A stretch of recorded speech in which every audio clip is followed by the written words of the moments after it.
If you're struggling with deciding if now is a good time for you to buy or sell real estate, you've come to the right place because I've prepared a list of pros and cons designed to guide you in the right direction.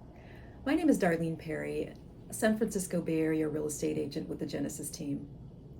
One of the things I enjoy about my business is the ability to interact, meet, and gain insight from the general public. The conversations I've had with consumers these days is centered around the changes that have occurred in the real estate market in the last 3 months. If you're thinking about buying or selling real estate in the summer or fall of 2022, but have some concerns about timing, let me share some drawbacks that you should be concerned with before you decide. Let's first start with the stock market. In June of 2022, the Nasdaq fell 30% and the S&P fell 20%. How does this affect the real estate market? Well, some buyers choose to liquidate their stock portfolio to raise funds for the down payment on a mortgage.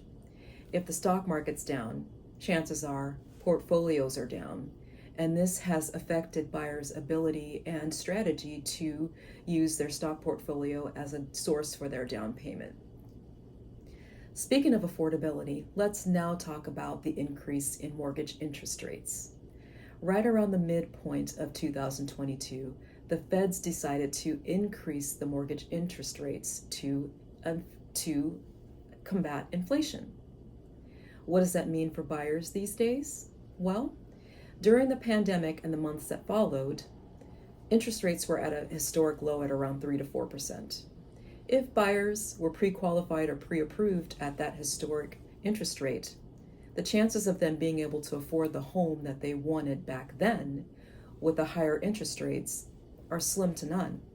So as a result, a lot of buyers have backed off the market because they simply can't afford the home that they once pursued, and they don't want to make compromises on the type of home that they inevitably would like to purchase.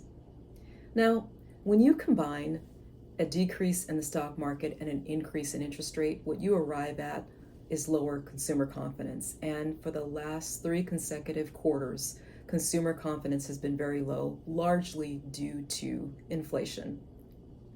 If you're a seller who's planning on selling, you might have some concerns surrounding that topic because you want to be able to find a buyer for your home, and low consumer confidence tends to mean that it's more challenging to find buyers in a market or landscape like this. Now, despite all of these things that are happening in the world, you still might have your heart centered on buying or selling real estate because you might have a family that's growing too large for the home or space that you're in right now, or you're about to retire and you really just have a goal of getting out of the Bay Area and into a location where you want to spend the latter years of your life. If that is your situation, then let's now tackle the pros of actually purchasing a home in the summer and the fall of 2022.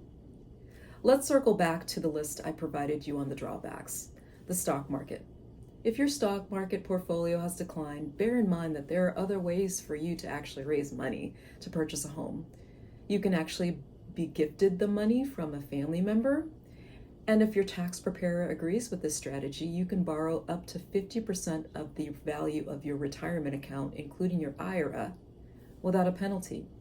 And lastly, you have the option of determining whether or not a 20% down payment mortgage is the right product for you. For example, other options include mortgage options that are at a minimum of 3% for the down payment. For more information on this topic, visit the video on my YouTube channel titled 3 Ways to Generate Mortgage Down Payment. Let's now take a look at that increase in interest rates. When the interest rates increased, a lot of buyers decided to drop out of the market. Less buyers means less competition. Less competition means a greater chance for you to negotiate the purchase price with the seller.